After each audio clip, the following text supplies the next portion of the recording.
Olá, vamos lá, turma.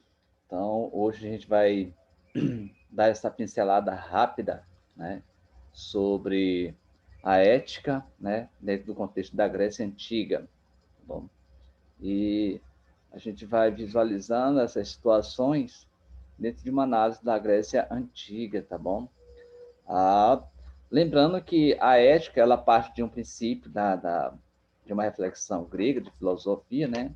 Historicamente, a ideia de ética ela surgiu na antiguidade na Grécia, por volta do ano 500 ao ano 300 de Cristo, a, através das observações, né, do filósofo Sócrates e de seus discípulos, tá bom? Então, aí nós temos aí o Sócrates, né? O Sócrates basicamente dizia o seguinte, né, refletiu sobre a natureza do bem moral na busca de um princípio absoluto de conduta, né? E todos nós temos os nossos princípios, né, de conduta. Conduta essa que ela pode ser tanto para o bem, né, ou tanto para o mal. Isso é por isso que a gente vai falando sobre essas condutas. As nossas condutas éticas, morais, ela diz muito, né? Então, a filosofia na Grécia Antiga ela fazia essas questões, né, dessa reflexão. Duas formulações mais conhecidas, né, nesse processo, nada em excesso, né, segundo o pensamento socrático, né? Nada em excesso. Tudo em excesso é aquilo que prejudica o ser humano, é aquilo que faz mal ao indivíduo, né? Então, se exceder sobre as coisas, de certa forma, pode levar ao mal, né? E esse excesso, né, ele sempre é prejudicial. Basta a gente perceber isso corriqueiramente no dia a dia, né? Às vezes as pessoas que gostam de comer muito, né? Elas chegam a um estado extremo de mal-estar, né? E depois a gente tem uma outra frasezinha, né? Que é bem interessante, é o conhece-te a ti mesmo. As nossas condutas morais, a gente só pode agir bem, só pode equilibrar bem, não se exceder quando a gente passa a conhecer a nós mesmos, né? Eu preciso me conhecer para não me exceder nas coisas, né? E depois o Sócrates, né, ele tem algumas frases, né? Essa questão do só sei que nada sei, né? Uma coisa que talvez a gente pode afirmar sobre o Sócrates, segundo os slides que está aí na tela para vocês observar, é uma coisa eu posso afirmar e provar com palavras e atos é o que nos tornamos melhores se cremos que é nosso dever seguir em busca da verdade desconhecida, né? Então a gente precisa buscar sempre, né, de certa forma, despertar aquilo que os primeiros filósofos tinham, né, esse desejo, essa manifestação do querer conhecer, tá bom? E é um dever nosso, né? É um dever nosso, enquanto estudante, enquanto professor, de querer sempre mais ter uma certa curiosidade de ir buscar sobre as questões, né? E a verdade através desse desconhecido, tá bom? E aqui nós temos um outro filósofo, né, que está bem aqui, é um filósofo bastante conhecido, chamado de Platão, né? Platão é discípulo de Sócrates, né? Colocava-se em busca da felicidade, né? Em outras palavras, o sumo bem, né? Como o centro da preocupação das éticas, né? Então, o sumo bem era uma questão de preocupação que o Sócrates tinha, né? Então, esse bem, esse sumo bem é aquilo que me faz ser feliz, né? Aquilo que nos proporciona uma certa felicidade. E o mesmo afirma dizendo o seguinte: o homem só encontra a felicidade na prática das virtudes, né?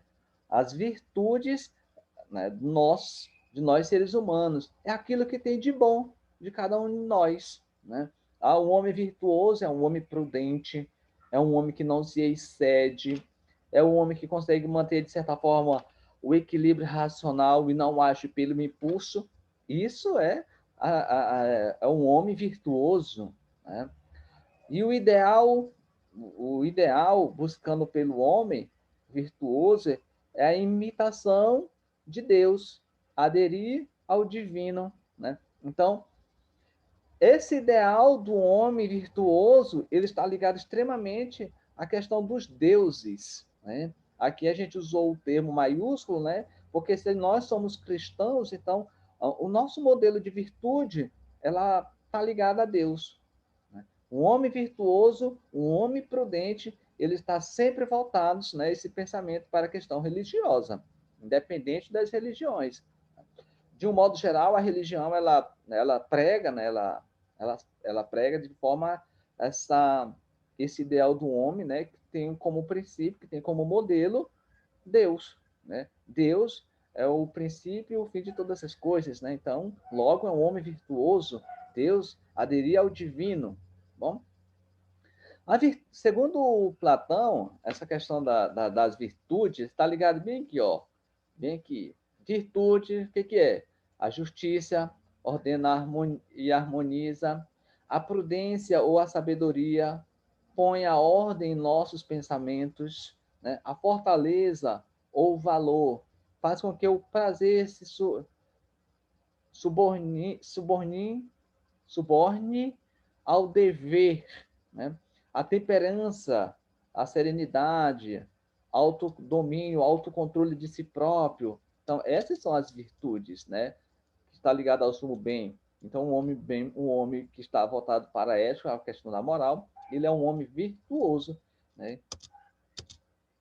E depois a gente vai percebendo que um outro pensador, é importante a gente fazer essa reflexão, é o próprio Aristóteles, discípulo de Platão, né? Então, ligado à questão das virtudes, né? Estudou as virtudes e os vícios, concluindo que existem vários bens em concreto para o homem. O homem, como um ser complexo, precisa de vários bens, tais como a amizade, a saúde, até a riqueza. Então, essa questão do homem virtuoso, né? Ele precisa de alguns, na sua complexidade, ele precisa de alguns bens, né? Como o próprio Aristóteles salienta, né? Ele cita, né? Diz, bem no slide vocês podem observar, né? Esses bens pode até ser mesmo a questão da amizade, né? A amizade para uma série de coisas, todos nós temos nossas amizades, a saúde, o bem-estar, e outra coisa, né? Até mesmo a riqueza. A riqueza para o homem é algo que ele pode, através da riqueza, conquistar algumas coisas. Talvez não para o mal, não para gerenciar, dizer que ele tem, que ele pode, não a soberba, né? Que isso é essa questão da soberba, de ser sobressair, ser melhor do que um outro, ele é um pensamento totalmente contrário ao pensamento dos filósofos da Grécia Antiga. Então, o homem tem seu ser no viver, no sentir e na razão, né? Ele não pode apenas viver, mas viver racionalmente com a razão, né? Eu não posso ficar aí simplesmente, eu vou com os outros fazem, eu faço, na repetição. Mas cadê a minha autonomia? Cadê eu utilizando a minha razão? Cadê eu utilizando racionalmente o meu senso de justiça? Tá bom? Então, por isso ele diz, não podemos apenas viver, né? Mas viver racionalmente com a razão, né? E qual é o maior bem do ser humano? Qual é o maior bem do homem? O que, que é? A vida virtuosa, né? Nós já falamos que o homem virtuoso, né, a ética é um bem, né, que deve ser contribuído para um homem ser um homem virtuoso, um homem de bem, aquilo que o Platão vai chamar de o sumo bem, né, que é a felicidade. A maior virtude, segundo para o Aristóteles, o que, que é? É a inteligência, né? Não é um homem que está aí à toa, mas ele é um homem que está aí no mundo, né? É um homem inteligente, é um homem prudente e é um homem virtuoso, tá bom? Bem que a gente pode acompanhar no slide, dizendo que a ética grega fundamenta-se na busca da felicidade. Para o Aristóteles, O fim do homem é a felicidade, a que é necessário a virtude, e a esta é necessário a razão. Tá bom? Então, não é só pelo impulso, mas também a questão da razão. A característica fundamental da moral aristotélica é, portanto, que o racionalismo, visto ser a virtude, a ação, consciente segundo a razão. Tá bom? Então, a questão, a característica central da filosofia aristotélica, o que é? É o racionalismo, a razão. Se a virtude é uma atividade segundo a razão, mas precisamente, e ela é um hábito, um costume moral, adquire-se mediante a ação, a prática, o exercício, e uma vez adquirida, estabiliza-se mecanica, mecani, mecani,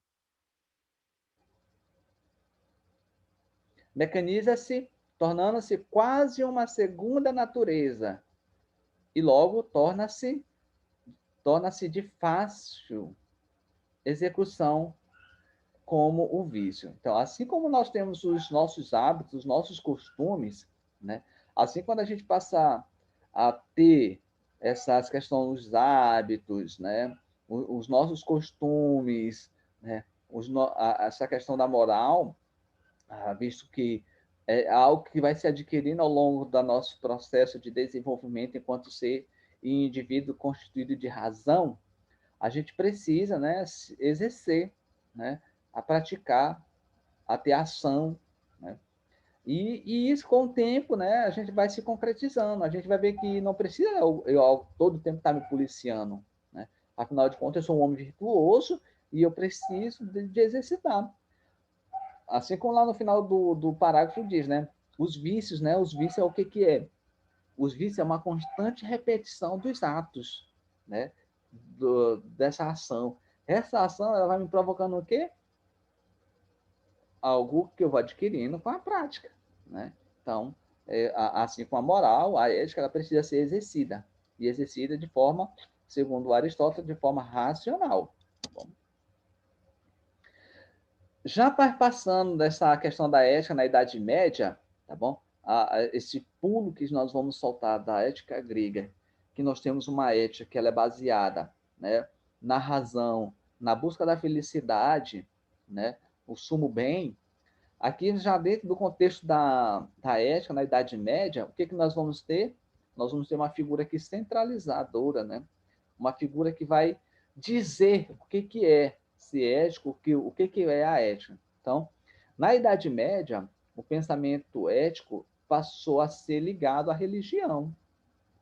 A religião é a interpretação da Bíblia e a teologia. Então, de certa forma, na Idade Média, né, a cristandade, dentro do contexto do cristianismo, né, historicamente falando, ela dominou esse pensamento da ética, né, dos cristãos. Né? Ela conseguiu influenciar bastante. Até hoje a gente consegue perceber quanto ela influencia os nossos pensamentos. Né? Então, agora já não é mais só a questão da razão, tá bom? Alguém detém o poder. E parece que aqui a gente percebe que tem um pensamento retrógrado, né? A gente faz um processo, um pensamento de retroceder. O que é? Se na Idade Antiga, na Grécia Antiga, melhor dizendo, a gente tem um pensamento ético que é baseado na razão, né? Essa razão me permite, na busca da felicidade, na Idade Média, não. Na Idade Média, o pensamento ele passa a ser ligado à religião, né? E esse pensamento religioso ele está baseado nas Sagradas Escrituras, na Bíblia, tá bom? Por isso que diz assim, bem no slide vocês podem observar que diz assim, a ética e a religião através em si uma mensagem ética profunda de liberdade, de amor, de fraternidade universal, né? Estabeleceu muitas regras de conduta, trazendo, sem dúvida, um grande progresso moral à humanidade. Até que ponto, né, a gente percebe esse progresso, né, para a humanidade moral? Né? Tá certo, ela prega a liberdade, o amor, a fraternidade universal, né? Coisas que são algumas características da filosofia ética grega, né? Então a gente vai percebendo aí que ela tomou para si. E um pensamento talvez, não sei se dá para pegar esse gancho, mas que está muito voltado para os gregos, né? Esse pensamento ligado à religião, aos deuses, né? Aqui a gente vai ver mais acentuado o Deus, né? O Deus cristão, tá bom? Na Idade Média. E na Idade Moderna nós temos o quê?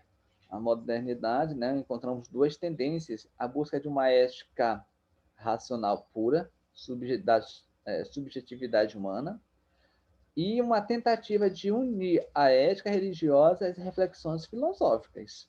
Então, nós temos duas correntes aí que vão nortear esse pensamento, tá bom? Grandes pensadores modernos, como Louis Febvre, tentou traduzir a verdade da religião num estudo filosófico ao alcance de todos os homens instruídos. Teve muitos seguidores, né?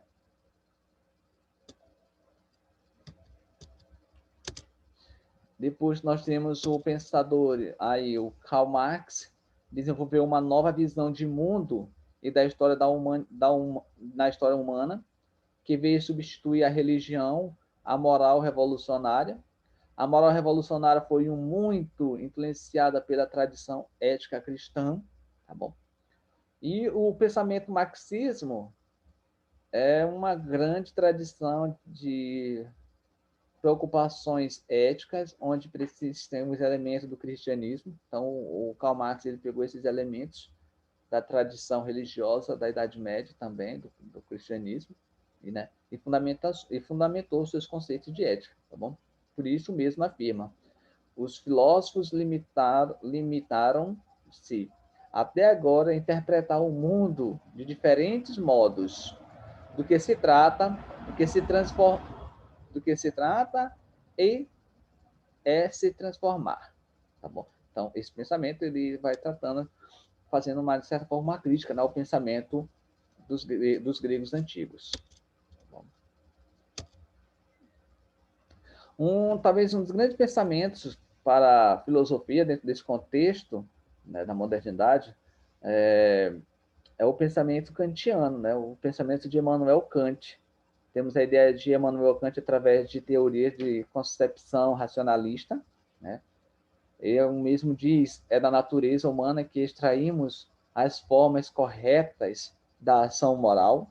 Então, todos nós temos essa tendência de dar um melhor de si, um melhor da razão, um melhor de ser ético. Se bem que dentro desse contexto pós-modernidade, da qual nós estamos inseridos, é um pensamento bem no mundo das ideias, né? Eu acho que hoje o ser humano ele perdeu esse senso moral, de certa forma.